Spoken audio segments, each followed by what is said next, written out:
আগে কত বৃষ্টি যে দেখেছি শ্রাবণে, জাগেনি তো এত আশা ভালোবাসায় মনে। ভিডিওতে ভয়েস দেওয়ার সময় বাহিরে অনেক বৃষ্টি এবং ঝড় হচ্ছিল, তাই গানটা মনে পড়ে গেল, তাই এক কলি গাইলাম, পারি না তারপরেও গাইলাম।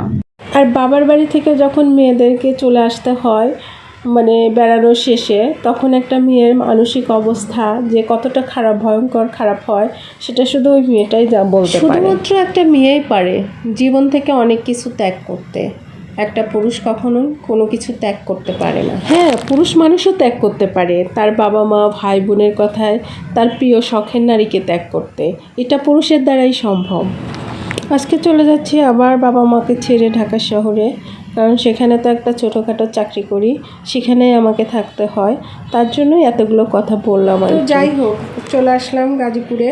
তো ট্রেন থেকে নামার পরে ভিডিওটা নিলাম, আমাদের স্টেশন থেকে একটু ভিডিও নিয়েছিলাম, কিন্তু ওঠার ভিডিওটা তো করতে পারা যায় না, কারণ তখন তো প্রস্তুতি থাকে ট্রেনে ওঠার জন্য, তাই না?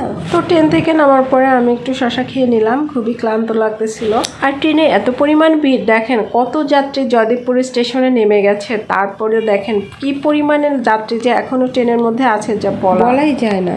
কারণ ট্রেনে হচ্ছে এবার বাড়িতে যাওয়ার সময় খুব রিল্যাক্সে বাড়িতে গিয়েছিলাম, কারণ ওই দিন ট্রেনে খুবই ভিড় কম ছিল, যদিও বা আসার সময় একটু কষ্ট হয়েছে, প্রচুর পরিমাণে যাত্রী ছিল, আমি আমার সিট অবধি পৌঁছাতেই পারি। এত পরিমাণ মানুষ ছিল যে আমি টিকিট থাকার শর্তেও, আমার সিট থাকার শর্তেও আমি সেই পর্যন্ত যেতে কোনোভাবেই পারিনি, আমি মাঝখানে দাঁড়িয়েছিলাম, ওভাবে চলে আসছি 3 ঘন্টা। তবে যাই বলেন, ট্রেন জার্নি কিন্তু অনেক মজা, কারণ ট্রেন যখন স্পিডলি চলে তখন যে আমার কি ভালো লাগে, আমার না শুধু, এটা সবারই ভালো লাগে। তো জয়দেবপুর স্টেশনে নামার পরে একটু ভিডিও করতেছিলাম, চারপাশে শুধু লোকজন, নামার পরে খুবই মানে ট্রেনের মধ্যে এত পরিমাণ জ্যাম ছিল যে কেউ মানে নিঃশ্বাস নেওয়াও কষ্ট হয়ে গিয়েছিল।